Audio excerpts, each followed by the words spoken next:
We're going to move on, candidates, to the second biggest issue we found in our new poll among voters in this election, which is abortion. And of course, that follows the Supreme Court's recent decision to strike down Roe versus Wade. Ms. Kalis, you identify as pro-life, but you've said in interviews pro-choice voters shouldn't worry about voting for you because you won't seek to change current law on abortion in Rhode Island. You did tell us, though, in a recent episode of Newsmakers, you would veto next year's state budget if Democratic lawmakers vote to allow the state Medicaid program and the state worker health insurance plan to pay for abortions. Why is that a red line for you?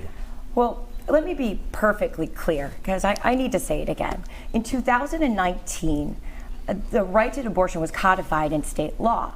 I will do nothing to change that law. I believe that people spoke through their elected officials.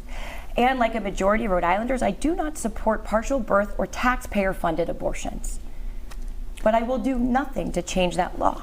But you would veto that if that comes through the Assembly next year. There's a lot of energy around it. I do not support taxpayer-funded abortions. Mr. McKee, you've said your next budget will put forward a proposal to let Medicaid and the health insurance programs start funding abortions. As you know, some members of your own Democratic Party in the Assembly are opposed to that. What do you say to those critics within your own party of that proposal? Well, if their insurance covers their family members are covered by insurance, then state workers should be as well, and so should be people on Medicaid.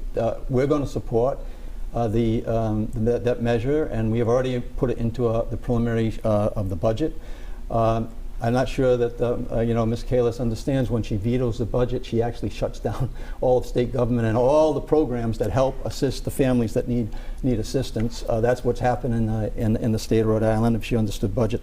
But look, this is very reminiscent, right, of Brett Kavanaugh's testimony, Amy Coleman Barrett's testimony, when they assured us, right, they assured us that they were not going to touch Roe versus Wade. They did touch Roe versus Wade, and now we're also on the heels of that. This is people that Ms. Kalis supports, and also now what's in jeopardy? Marriage equality. What's next? Voting rights. Those are all on the table right now.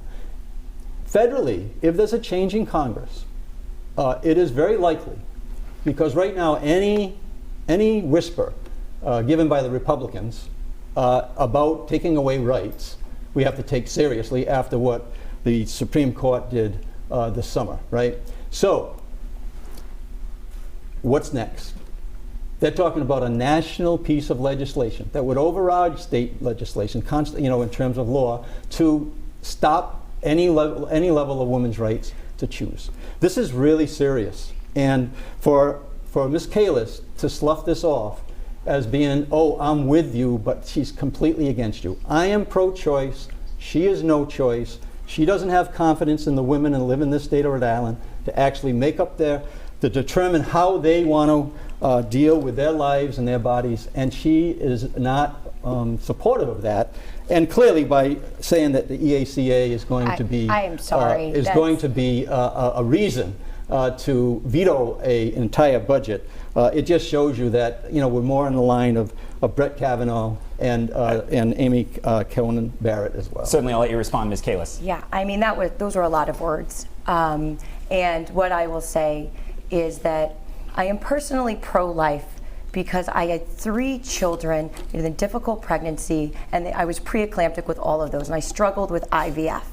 The idea that I can't have a personal opinion as a woman and do my job as governor, which is to uphold the law of the state, is quite frankly not okay. I can be a woman and have a personal opinion and still do my job. Quite frankly, that smacks of sexism. And so when you talk in that manner and say things like, I clearly don't understand how the budget works, that's actually not true. It doesn't stop the budget, it keeps on going. You might not understand how the budget works, and we don't have a line item veto. Hold on, I can talk about appropriations now, that works. But the reality is you put a lot of words in there and you are trying to create fear.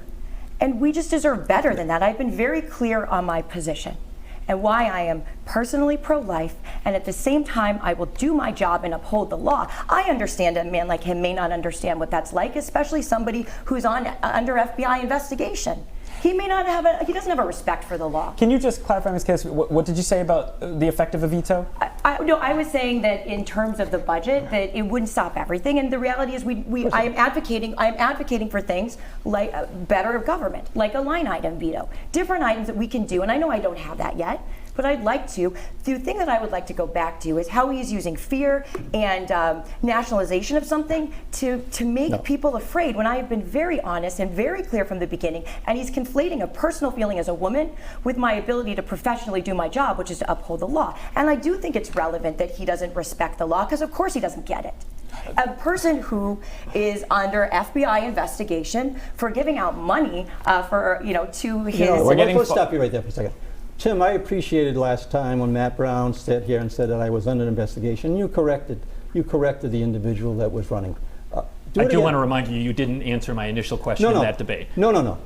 The question is, am I under FBI investigation? You corrected Matt Brown that I'm not under FBI investigation. So if she keeps on talking that way, then this event's going to turn into a little bit more than just talking about issues, which we're here to talk about, right? So as far as the question, look, the people, especially the women in the state of Rhode Island, don't trust a Republican who supports the Supreme Court and their decision to eliminate Roe v. Wade, and then a congressional Congress that is now more than hinting that they are going to put forward legislation to take away a woman's right nationally.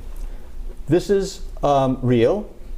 If it wasn't real, we wouldn't be dealing with Roe v. Wade. I wouldn't have had to put an executive order to protect women who would travel to the state of Rhode Island and providers in the state of Rhode Island that would provide that. Which I said I supported. My husband's a physician, and I support protecting physicians. I supported that.